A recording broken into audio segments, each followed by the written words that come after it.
question, because apparently, as this news is sort of trickling out today, Kyle Shanahan's team was unaware of overtime rules.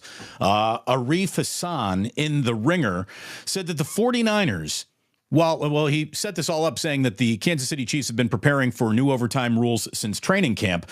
The 49ers did not do the same. Multiple San Francisco players after the game said that they were unaware that their overtime rules are different in the playoffs than they are in the regular season, and that strategy discussions over how to handle overtime period did not occur as a team. Larry, that is a level of negligence that Kyle Shanahan has to wear like a bag of shame on his head. Are you kidding me? Yeah, it made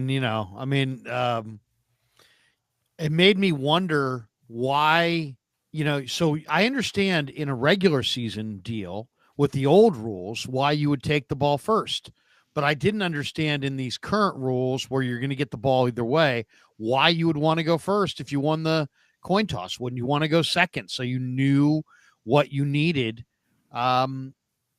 And essentially had 4 downs to get it done as opposed to 3. So, yeah, that was a major gaffe for sure by the 49ers. I think the other major gaffe was that, there was a lot that happened in this game.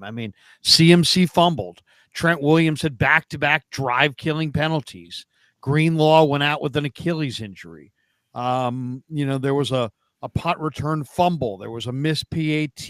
There was, the Niners seemed to abandon the run at the end of the overtime drive, and just soft coverage. I thought they played poorly. They had some poorly timed blitzes in overtime.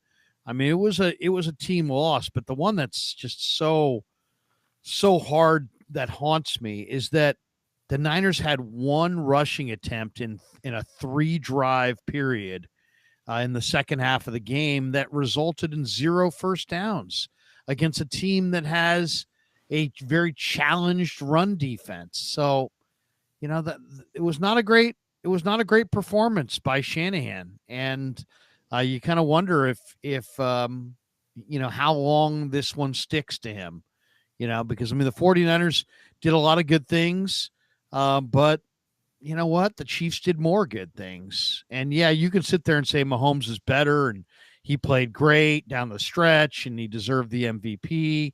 But, the 49ers didn't play a clean game.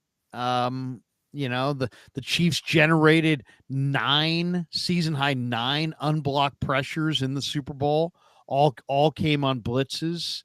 They didn't seem like they were prepared at all for the Spagnuolo blitz package. Have you seen the free release highlight on Clark where McKivitz just let him go, and McKivitz and Burford just Jones,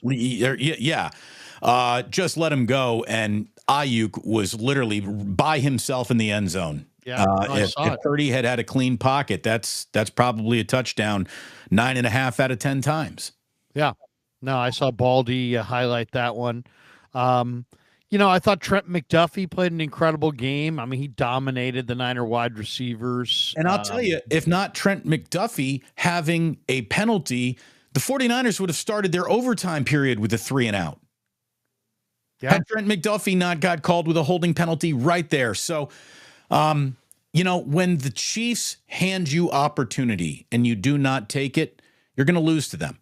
And this was a game that was defined by squandered moments. An opening drive that looked like it was cooking pretty well, then unfortunately is capped with a Christian McCaffrey fumble. You got the Kansas City fumble of the ball, and the 49ers turned that not into points, but a punt. Mahomes then throws you an interception basically right out of the gate in the second half. And do you take advantage of that? They don't. That turns into a punt.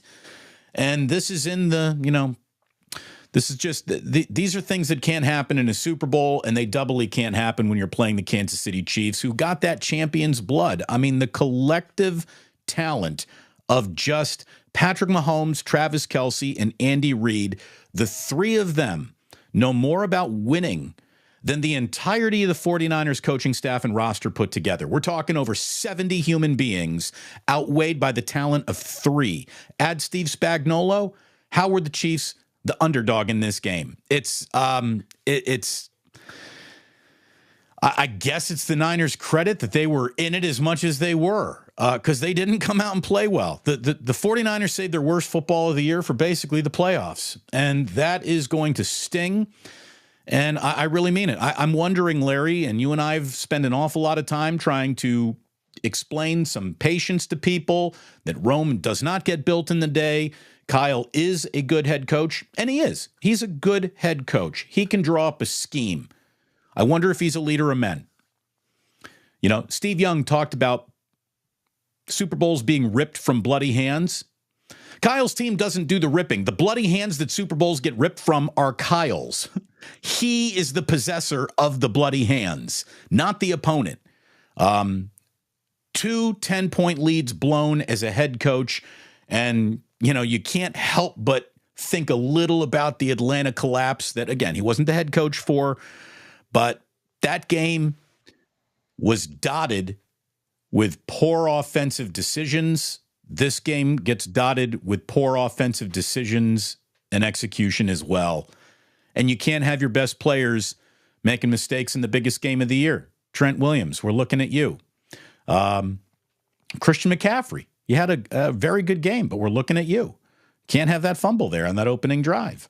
It was a devastating loss. No doubt about it. I mean, there's no. Well, they just no excuses. It's a devastating loss. They didn't do enough offensively when they could. I mean, in the first half, the Niner defense was playing out of its mind. You know, they're holding Mahomes down. They're holding Mahomes and company to just 3 points at halftime. They forced 2 first half turnovers, and yet they only led by 7 at the break. I mean, that should have been a much bigger lead. And then fast forward to the second half, you know, you got the best running back in the game. You've got Christian McCaffrey, who's one of the great running backs in the sport. And then you call 6 consecutive passes to start the third quarter. And what do you get out of it? -2 yards and 2 consecutive 3-and-outs. I mean, that right there was absolutely criminal. You know, when you look at Shanahan in the X's and O's matchup with Spagnuolo got the best of him in many of the most consequential plays of the game. On the final 2 Niner possessions, the Chiefs were able to hold the Niners to field goals with timely third down blitzes, and Shanahan's play calls showed that he wasn't prepared for it. Purdy had no time to find an open receiver. Each time he did, you know, just well enough to throw the ball away to avoid a sack. But the worst one was Shanahan's decision to take the ball first after winning the overtime coin toss. That was just objectively wrong with the new OT rules that allow for both teams to possess the ball. Even if the first team scores a touchdown, it's obviously clearly better to go second so you know what you have to beat. And this allows you to go for it on fourth down, even deep in your own territory when you're trailing. And then after the game, Shanahan stated that he took the ball so the 49ers would get the ball first in sudden death in the event that both teams match scores. But I mean, that's preposterous. That feels like spackling, a huge mistake, and I'm calling. But that's an unlikely. Yeah, it's an unlikely. That's a very unlikely scenario. You know, it's like, so it's just. You know, it's just it was frustrating listening to some of his players say that they didn't know the rules. Is never a good look. So, you know, I mean, like really, if you go back and recap his decision there in overtime, the only scenario that would justify Shanahan's decision was if both teams kicked a field goal and then the Niners got the ball with the chance to win. I don't know. I mean, I'd rather have the knowledge of what I need to do to win with Patrick Mahomes off the field. You know, I mean, it's just, to me, you know, I mean, this is one of the worst decisions in the history of playoff coaching. People are comparing it today to Marty Mornhinweg taking the wind instead of the ball way back in 2002 when the Bears proceeded to go down and win the game on the first possession of overtime. You know, I mean, it's really, it's really sad because Shanahan has been in position to win 3 rings, and 3 times he's let it slip away. And you wonder if the players lose their belief in him over time. But, it's like, it's easy to say, well, Mahomes and the Chiefs are a dynasty, but the Niners mishandled that overtime for sure. And, Spagnuolo outcoached Shanahan. I mean, he had great timely blitzes. The Niners had no answer. He had an impact on the game. And then the 49ers, once again, under Shanahan, got a little too pass happy, though when you consider their advantage is McCaffrey in their run game, and they go away from that with 2 key series in the second half. Just inexcusable stuff. So what was on full display in the most important moments of that game is one team knows how to win a big game and the other head coach has no clue. I mean, is as much of a, have you ever been in this situation before? And that's what's so damning on Kyle, because he's been in this situation now multiple times and he seems to be getting worse at it.